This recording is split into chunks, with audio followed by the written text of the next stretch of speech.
우리 함께 보실 말씀은 시편 39편 1절부터 6절까지 말씀을 보겠습니다. 총 13절까지지만은 39편 1절부터 6절까지 말씀을 살펴보겠습니다.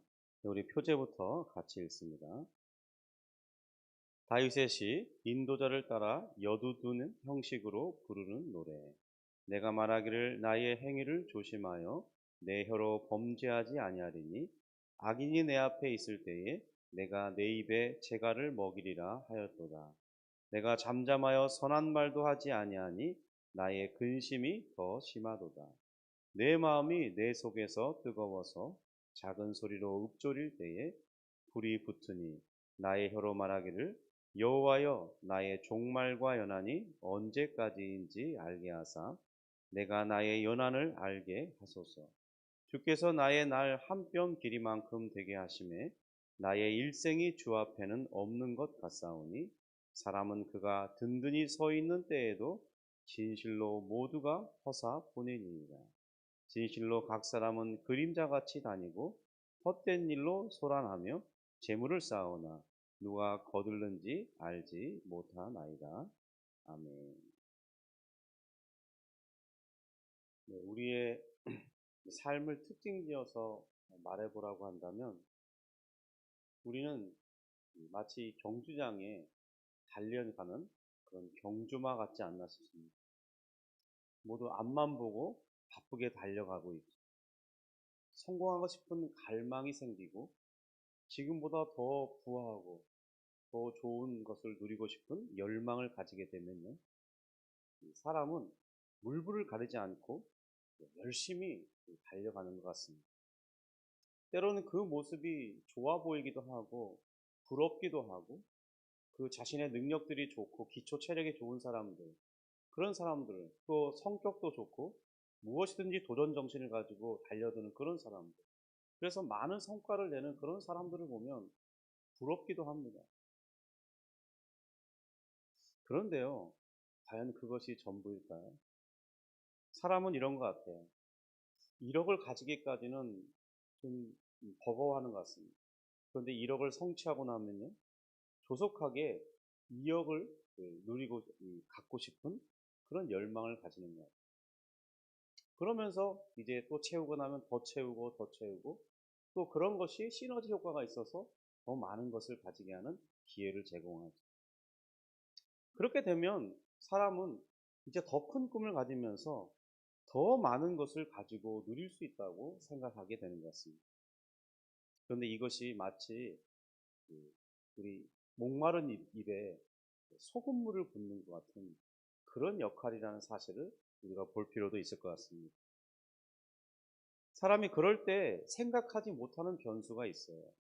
그건 뭐냐면 그렇게 수고하는 동안 우리 인생에 나이가 들어가고 있고 자기는 젊다고 생각할지 모르지만 그 건강이 젊을 때 유지될 수 있고 잘 관리하면 좋을 수 있지만 그것이 항상 변함없이 계속 내게 동일하게 20대와 같은 그런 건강이 주어지는 것은 아니라는 것입니다.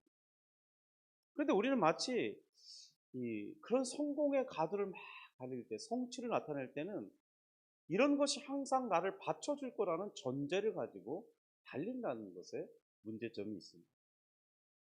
저도 최근에 몸에 이제 드디어 건강이 이상하다는 신호들을 보내주고 있습니다. 저는 최근 3개월 만에 체중이 좀 급격하게 늘어 있어요. 그리고 몸이 붓고 또 뭔가 좀 이 내적인 기관들이 많이 약해지고 이전과는 다르다는 그런 것을 신호로 보내주고 있습니다. 그래서 이제 그런 것들이 어떤 문제점이 있는지, 얼마나 안 좋아졌는지 그 기능들을 살펴보고자 이제 오늘 건강검진을 받을 거고요. 또 이후에 다음 주에 이어서 그런 것들을 여러 가지를 체크해 보려고 합니다. 사람이란 누구라도 그렇죠. 그래서 하나님은 예, 그런 그런 길이 바른 것이 아니라는 것을 알게 하시려고 이 브레이크 역할을 하는 것을 우리 인생에게 보내줍니다. 우리를 돌아볼 수 있도록 하시기 위해서.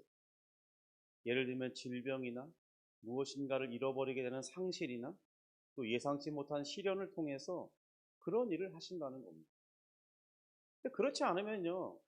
마치 이런 것은 매우 위험한 상황인데 생각해 보세요. 이 브레이크가 망가진 사실을 모른 채 이 과속으로 달리는 자동차, 그 자동차는 달리면 달릴수록 더 큰 재난을 만들어내지 않습니까? 바로 우리 인생이 그럴 수 있다는 거죠.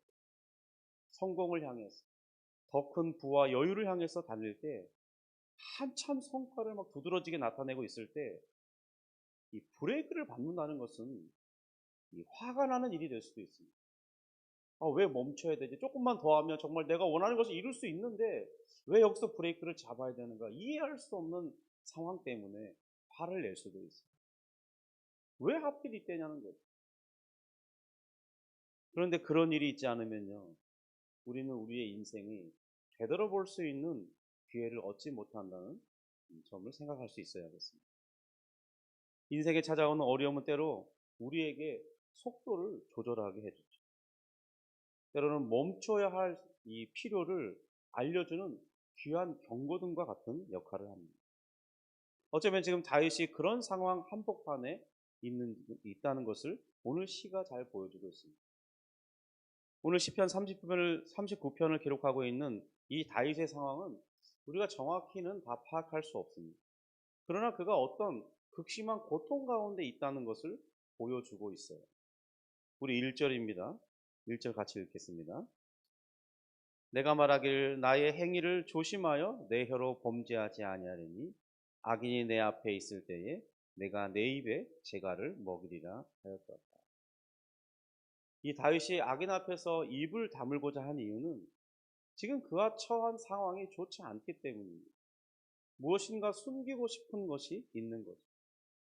특히나 자신을 헤아려 하는 그런 사람들, 그 사람들이 지금 자신 앞에 서 있고 그리고 그들과 같이 무엇인가를 하지 않을 수 없는 그런 함께해야 되는 그런 상황에서 그런 저들에게 어떤 약점을 보이거나 혹은 빌미를 제공한다면 저들은 금방이라도 자신의 마음속에 감추고 있는 이 본색을 드러내고 어떤 악한 결과를 다윗에게 끼치기 위해서 어떤 본격적으로 은밀한 작업을 시작하게 할 것이 분명하기 때문입니다. 그래서 다윗은 자신이 가진 문제점을 드러내지 않기 위해서 악인들 앞에서 입을 다물기로 결심한 것입니다. 그러나 사람이 그렇게 한다는 것이 결코 쉬운 일이 아닙니다. 여러분, 사람은 무엇인가 비밀을 담고 있다는 게 쉬운 것이 아닙니다. 누군가에겐 반드시 그 비밀을 말하게 돼 있고 공유하게 돼 있고 이렇게 내놓게 되어 있습니다. 어떻게 악인들 이 면전 앞에서는 다윗이 억지로 누르며 잘 참았는지 모르겠습니다. 그런데 결국 이 속에서 터쳐나오는 이런 뜨거운 어떤 감정을 이기지 못한다는 것을 느꼈던 거예요. 그래서 그는 자신의 하나님 앞에 나와서 그 입을 열고 토로하고 있는 이 모습이 오늘 시에 그대로 담겨져 있습니다. 다윗의 고백의 첫 마디는 우리가 생각할 때는 이런 상황에서 구원해 달라고 고백할 것 같은데 그렇지 아니하고 자신의 인생이 얼마나 짧은지를 가르쳐 달라고 기도합니다. 여러분, 이 기도 속에 바로 우리 인생을 통찰해 볼 필요가 있음을 알게 돼요. 오늘 말씀을 통해서 우리가 붙들고 있는 정말 이 영원할 것 같은 그런 환상에 대해서 내려놓고 우리가 얼마나 유한한 인생인지 그런 인생이 붙들어야 할 참된 지혜가 무엇인지를 생각해 보기 원합니다. 다윗은 처음에 침묵하려고 했습니다. 1절을 보시면 나타나고 있죠. 그래서 악인들 앞에서 불평하거나 하나님을 원망하는 모습을 보여 그들에게 빌미를 주고 싶지 않았습니다. 누구라도 그러하지 않겠습니까? 상대방이 나를 진정으로 위하는 사람이 아닌 것을 내가 알고 있어요. 그러나 그가 가진 지위나 권세, 무시할 수 없는 상황인 거죠. 무엇인가 함께 프로젝트를 해야 되는 그런 공동 팀원으로 구성되어 있는 거예요. 그렇다고 해도 그가 나와 함께 프로젝트를 이어간다고 해서 정말 내 마음까지도 같이 해주고 나를 진정으로 도와주려는 그런 마음으로 일하는 것이 아니라는 것을 우리가 알고 있는 것이죠. 과거나 지금이나 이 나라를 운영하고 이끌 때면 뭐 제가 직접 해본 것은 아니지만 옆에서 이렇게 뉴스 기사들을 볼 때 그냥 알게 되는 것은 우리의 주변엔 늘 반대하는 세력 혹은 반대가 아닌 이 다른 색깔을 가진 다르게 보는 사람들이 있다는 겁니다. 그러면 그들 앞에서 감추어야 할 것들이 있는 거죠. 그런데 만약 그것을 참지 못하고 동료이기 때문에 어떤 것들을 말하게 되면 내가 큰 약점을 보이게 되고 어떤 공격의 빌미를 제공하는 꼴이 될 수 있는 것입니다.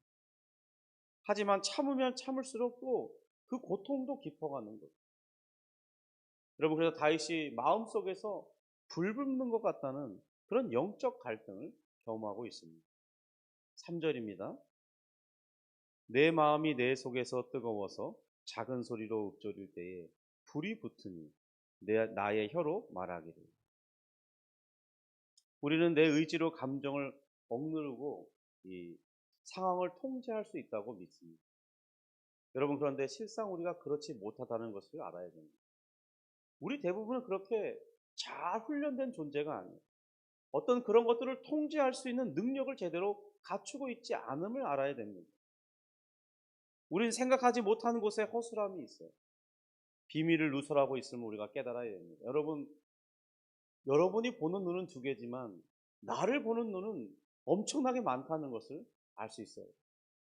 그러니까 내가 이 당사자인 그 사람에게 직접 비밀을 누설하지 않아도 제3자가 나의 그 비밀을 우연히 보고 가서 전달할 수도 있는 겁니다. 드라마의 내용이나 이런 게 다 그렇게 나오고 있지 않습니까? 우린 생각지 못한 곳에 허술함이 있다는 것을 알아야 돼요. 그리고 비밀을 흘리고 다닌다는 사실을 알아야 됩니다. 내가 은연중에 말한 말 속에도 그 비밀을 말할 수 있고요. 나의 은연중의 행동 속에 그 비밀이 드러날 수도 있는 거죠. 그리고 우리는 다양한 한계를 가진 존재라는 것을 분명하게 인식할 필요가 있습니다. 다행히 다윗은 자신 속에 일어나는 어떤 내적인 뜨거운 이 불을 사람들 앞에서 쏟아내지는 않은 것 같아요. 그게 얼마나 다행입니까?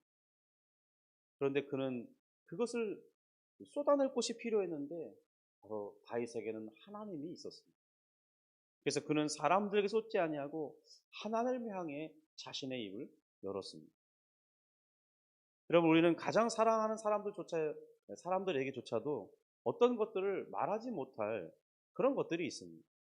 서로의 관계를 생각할 때 오히려 사랑하기 때문에 그 좋은 관계가 이 비밀이 드러나면 깨질 것을 알고 있어서 말하지 못하는 경우가 있다는 거예요. 하물며 원수 앞에서 나의 약점과 비밀을 누설하게 되거나 보인다는 것은 치명적일 수 있겠죠. 그러나 침묵하는 것이 보통 어려운 일이 아니기 때문에 드러나지 않게 감춘다는 것도 결코 쉬운 일은 아니라는 거죠. 그러나 참으로 우리에게 감사한 일은 우리에게 그 모든 비밀을 말할 수 있는 하나님이 계시다는 거예요. 여러분 정말 이것이 우리에게 너무나 큰 위안입니다. 내가 누군가에게 가장 사랑하는 사람조차에게 말할 수 없는 그 비밀을 하나님 앞에는 감출 필요가 없는 거예요. 사람 앞에 침묵할 수밖에 없는 그 일을 하나님 앞에서는 무엇이라도 다 말할 수 있다는 사실입니다. 하나님께는 내 속을 다 비춰 보일 수 있습니다. 그리고 그 순간에도 우리는 다르게 말할 수 있습니다. 우리가 기도할 때 우리의 입술은 남이 듣지 않도록 이렇게 어떤 내용을 말하고 기도하는지는 나타내지 않을 수 있다는 거예요. 여러분 간절하면 우리의 목소리가 커지지 않습니까? 때로는 울음이 터져 나올 수도 있잖아요. 주여 그러면서 도와주옵소서 기도하지. 그런데 무엇을 도와달라고 하는지 사람들이 듣지 못하게 할 수는 있어요. 내 마음속으로만 하나님 내가 이런 궁지에 몰려 있습니다. 주님 내가 정말 이런 실수를 했습니다. 이거 드러나면 큰일인데요. 어쩌면 좋습니까? 하나님 도와주세요. 하나님 살려주세요. 잘못했습니다. 사실은 속으로는 다 그런 내용의 기도를 하고 있는 거예요. 그런데 다른 사람이 그 내용을 들으면 큰일 나는 거죠. 그러니까 주여 간절하지만 도와주옵소서 기도하지만 그 내용은 감출 수 있다는 거예요. 여러분, 우리 하나님은 우리 중심을 보시는 분이세요. 우리가 마음속으로 외치는 그 소리도 들을 수 있는 분. 그런 하나님이 우리에게 있다는 게 얼마나 안심입니까? 여러분, 혹여라도 사람에게 직접 쏟으면 큰 실수가 될 수 있지만 그 무엇이라도, 사람에게 쏟으면 큰 실수인 그 무엇이라도 하나님께 쏟아내는 것은 전혀 문제될 것이 없습니다. 그리고 그것은 우리의 기도가 되는 거예요. 또한 하나님께서 우리를 도우시고 우리에게 지혜를 주시고 우리에게 능력이 되어주시고 우리에게 피할 바위와 안전한 거처가 되어주시는, 또한 우리에게 정말 진정한 해결책을 얻을 수 있도록 해주시는 분, 그분이 우리가 믿는 하나님이십니다. 여러분, 내게 직면한 고통이 좋은 것은 아닙니다. 여러분, 건강이 나빠진 게 좋은 건 아닙니다. 어떤 무엇인가를 크게 잃어버리는 건 좋은 것이 아니죠. 갑자기 직장을 잃어버리거나 어떤 상황이 급박하게 안 좋아진 것을 닥치면 그것이 왜 좋은 것이겠습니까? 그런데 우리는 고통이라는 그 브레이크 때문에 속도를 줄일 수 있습니다. 잠깐 멈추어서 내 가는 길이 맞는지를 돌아볼 기회를 얻는다는 겁니다. 이 고통의 사인을 통해서, 그리고 우리는 하나님께 달려갈 수 있는 기도의 기회를 얻습니다. 여러분, 우리가 정말 잘 되기만 한다면, 풍요롭고 부족한 게 없다면 누가 하나님 앞에서 간절히 기도할 사람이 과연 몇 명이나 있겠고 누가 있겠습니까? 여러분, 우리가 생각지 못했던 그런 위험이 우리 앞에 있을 수도 있어요. 여러분, 도로가 파여 있을 수도 있는 거죠. 거기에서 멈추지 않으면 차가 전복될 수도 있는 거죠. 아니면 어떤 큰 위험 요소가 지금 날아오고 있을 수도 있는 거죠. 그런데 어떤 위급 상황에 브레이크를 밟게 할 그런 상황이 닥쳐서 브레이크를 밟는 것은 싫지만 밟을 때 정말 위험에서 건져나고 생명을 잃을 위기에서 생명을 얻게 되는 그런 일들이 있는 것이죠. 여러분, 바로 이 고통의 사인이 우리에게 하나님께 달려갈 수 있는 기회를 만듭니다. 그리고 우리가 생각지 못한 위험에서 건진받는 은혜를 입어요. 그러므로 고통 자체는 좋은 것이 아니지만 고통을 통해서 우리는 정말 하나님의 도우심을 입게 된다는 사실을 기억할 수 있어야겠습니다. 여러분, 우리는 작은 성취와 성공 속에서 때로 우리가 위대하다고 느낄 수 있어요. 마치 그럴 때 우리가 엄청나게 크게 보이고 잘났다는 생각을 하게 됩니다. 그런데 그런 우리가 대자연 앞에 서게 되면요, 우리가 얼마나 작은 존재인지 잠깐 인식할 수 있고 겸손하게 할 수도 있습니다. 하물며 우주를 창조하신 하나님, 영원부터 계신 하나님, 영원하신 하나님 앞에 서게 되면 우리는 우리 자신의 실존을 바르게 보게 되는 거죠. 다윗의 기도를 보십시오. 다윗의 기도가 정말 독특합니다. 자신의 질병을 낫게 해달라는 그런 기도보다는 자신의 끝과 자신이 얼마나 살게 될지를 알게 해주실 거예요. 그리고 자신의 연약함을 분명하게 알게 해달라고 기도하고 있습니다. 4절입니다. 여호와의 나의 종말과 연한이 언제까지인지 알게 하사 내가 나의 연약함을 알게 하소서. 바로 영원하신 하나님께서 우리의 인생을 보실 때 그 길이와 연한은 너무나 왜소한 것이 많죠. 우리가 하나님 앞에서 우리 인생을 보십시오. 마치 이 천체를 연구하는 과학자들이 정말 이 우주의 광활함을 보면서 자신이 정말 우주의 미화가 된 그런 느낌을 갖는다고 합니다. 자신이 얼마나 작은지를 생각하게 된다는 거예요. 사실 기도를 통해 영적인 하나님 앞에 서게 될 때 자연과 우주 앞에서 깨닫는 그것보다 더 비교할 수 없이 더 분명하게 우리 자신을 보게 된다는 것입니다. 여러분, 인류 역사와 비교할 때 우리 연한이 얼마나 짧습니까? 겨우 손바닥 안에, 마치 우리 서유기의 손오공이 부처의 손바닥 안에 있는 것 같이 우리는 그런 존재에 불과합니다. 사실은 영원하신 하나님 앞에 우리 인생은 없는 것과 다름이 없죠. 우리 5절입니다. 우리 5절 같이 있습니다. 주께서 나의 날을 한 뼘 길이만큼 되게 하시매 나의 일생이 주 앞에는 없는 것 같사오니 사람은 그가 든든히 서 있는 때에도 진실로 모두가 허사뿐입니다. 여러분 5절이 정말 정확한 것이 아닙니까? 든든히 선 사람도 진실로 허사뿐인라는 이 고백이 얼마나 우리 인생을 빗댈 때 진실됩니까? 여러분 여기서 허사는 어떤 입김이나 안개를 뜻합니다. 우리 마치 추운 겨울날에 입에서 이렇게 콕 하면은 콕 하면 입김이 잠깐 나오고 그 입김이 나오자마자 다 사라져 버리는 것처럼 우리 인생이 그렇다는 거예요. 여러분 나의 연약함과 죽음을 대면하는 것이 우리에게 진정한 지혜의 시작입니다. 내가 영원히 살 것처럼 착각할 때 우리는 교만해질 수밖에 없어요. 그렇지만 그런 우리에게 질병이라는 것은 때로는 어떤 위기라는 것은 자신의 한계를 인정할 수밖에 없는 상황적 그런 상황들 그것이 바로 나의 약함을 인지하게 하고 내 연약이 짧다는 것을 언젠가는 끝나게 될 것과 또 그 끝나는 것이 오늘일 수도 있고 내일일 수도 있다는 사실을 알게 될 때 우리는 참되고 영원한 것을 바라볼 수 있게 되는 것입니다. 그저 내가 추운 날 코 골 때 나오는 입김에 불과하다는 것을 깨달을 때 우린 비로소 겸손한 마음을 가지고 창조주 하나님을 대할 수 있게 되는 것입니다. 다윗은 인생의 허무함을 한 걸음 더 깊이 파고 들어갑니다. 이 6절이 정말 현대인의 삶의 문제점을 잘 찔러주는데 우리 6절 같이 읽어보겠습니다. 진실로 각 사람은 그림자같이 다니고 헛된 일로 소란하며 재물을 쌓으나 누가 거둘는지 알지 못하나요. 여러분 사람은 정말 실체가 아닌 그림자를 쫓는 그런 인생입니다. 사람의 이 세상에 있는 이 명예와 성공, 권력 이것은 영원한 것이 아니에요. 그냥 다 지나가는 것입니다.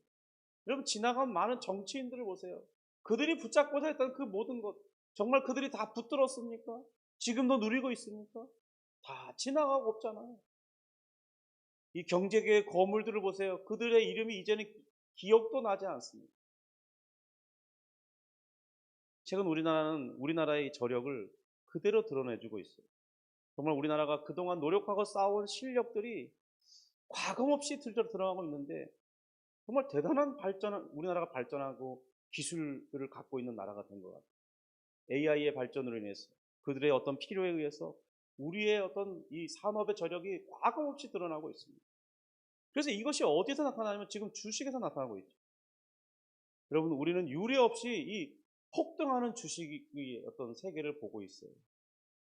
수많은 나라의 부자들이 우리나라에 돈을 투자하고 있습니다. 뭐 하루에 정말 신기록을 지금 세우고 있잖아요. 그런 혜택을 한국이 보고 있어요. 그런데 우리가 놓쳐서 안 될 것은 그 모든 것이 어쩌면 물거품 같은 것일 수 갔을 수 있다는 것을 볼 수 있다는 겁니다. 여러분 그것은 내가 잡으려 해도 결코 다 잡을 수 없는 거예요. 나는 그저 그 흐름에 작은 유익만 얻을 뿐입니다. 그런 시야를 놓쳐서는 안 되는 거죠.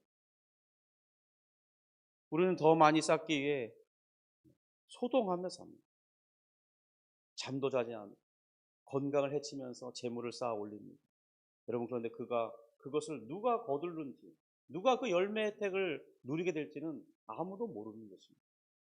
저는 정말 이 목회를 하면서 여러 사람들의 이야기를 봅니다. 그런데 정말 많은 재산을 쌓았어요. 그런데 그걸 누리는 것은 자신이 아닌 사람은 그 자신이 아닌 것을 보는 경우가 정말 많았어요. 수고하며 일생을 누리며 많은 재산을 쌓았지만 그냥 쌓다가 인생이 끝났어요. 그것은 엉뚱한 사람이 다 허비하는 것을 저는 많이 보았습니다. 여러분 우리 인생이 짧다는 것을 안다면 과연 우리는 무엇을 쌓을 것인가? 이것보다는 오늘 내가 어떻게 살 것인가가 더 중요한 고민이라는 것입니다. 영원하지 않은 것을 위해서 바로 영원한 것을 희생하는 어리석음을 범해서는 안 될 것입니다. 오늘 우리가 직장생활을 하면서 결코 그런 생각을 놓치지 않기를 바랍니다. 내가 쌓을 수 있는 성은 그저 작은 것에 불과합니다. 여러분 파도에 쉽게 휩쓸리는 모래성과 같아요. 그래서 우리는 하나님 앞에서 어떻게 사는 것이 유익한 것인지 바르게 알아야 됩니다. 바로 오늘을 주신 하나님 앞에 이 날을, 오늘 하루 이 날을, 오늘 내가 일하는 순간순간을 정말 즐거워하고 감사하는 것, 그것이 정말 우리 인생에 허락된 참된 복입니다. 그것을 통해서 얼마나 많은 성취를 얻었냐, 얼마나 많은 결과를 얻었냐, 얼마나 나의 미래를 밝게 볼 수 있는 기반이 되었냐, 이게 중요한 것이 아니라 오늘 그날 하루를 즐기고 감사하는 것. 하나님이 나에게 이런 모든 것들을 허락하신 것에 대해서 감사하면서 기뻐하며 그 시간을 보내는 것. 여러분, 그것이 훨씬 더 우리에게 중요하다는 것입니다. 하나님도 그것을 귀중하게 보시죠. 여러분, 오늘 본문은 우리가 6절에서 멈춥니다. 내일 이어서 우리가 7절 이후로 살펴볼 텐데요. 바로 7절의 고백이 이런 모든 허무에 대한 대답을 줍니다. 우리 7절 한번 읽어보겠습니다. 주여, 이제 내가 무엇을 바라리요? 나의 소망은 주께 있나이다. 아멘. 여러분, 우리의 소망은 주님께 있습니다. 인생이 손바닥 넓이 같고 한낱 입김 같기 때문에 우린 더더욱 변하지 않는 이 반석이신 하나님을 붙들어야 합니다. 나의 의지와 한계를 인정하시기 바랍니다. 내 인생의 유한함을 바르게 볼 수 있기 바랍니다. 그리고 이 헛된 세상의 흐름 속에 함몰되지 말기를 바랍니다. 여러분, 이번 한 주간 정말 우리가 거울을 볼 때 이 바쁜 일과 중에 잠시 멈춰서서 기도할 수 있기를 바랍니다. 주님, 내 인생에 입김같이 지나가는 것을 알게 하시고 오직 주님께만 나의 소망을 두게 하옵소서. 그럼 이런 짧지만 이런 귀한 기도를 통해서 내 인생을 바르게 볼 수 있기 바랍니다. 화장실에 가실 때 서둘러서 막 나오지 마시고 손만 쓰는데 정신 놓지 마시고 거울을 보면서 하나님, 정말 이 세상에 이렇게 다 흘러가지만 내 소망은 주님께 있습니다. 이렇게 짧게 기도한 후에 다시 정신을 차리고 오늘 내가 무엇을 누리며 살아야 돼, 무엇에 감사할 것인지 생각할 수 있다면 그 순간이 얼마나 복된 기회가 되겠습니다. 바로 그런 삶이 하나님과 동행하는 삶이 될 수 있지 않겠습니까? 우리 모두가 이런 복을 누리기를 주님의 이름으로 축복합니다. 기도하겠습니다.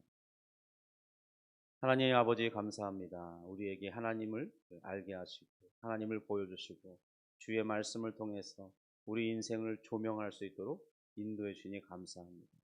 주님, 우리가 아무것도 아니지만 또한 하나님께서 우리에게 의미를 주시고 하나님 자신의 생명을 우리에게 주셔서 오늘 우리가 살고 약동하며 모든 것들을 행할 수 있고 모든 것들을 계획하며 진행할 수 있사온데, 주여, 이 모든 것이 다 하나님의 은혜인 줄 생각하고 감사하면서 오늘 우리에게 허락된 것들을 마음껏 누리며 살아가는 우리가 될 수 있도록 인도해 주시옵소서. 기도 가운데 함께 하시고 능력을 베풀어 주옵소서. 예수님의 이름으로 기도합니다.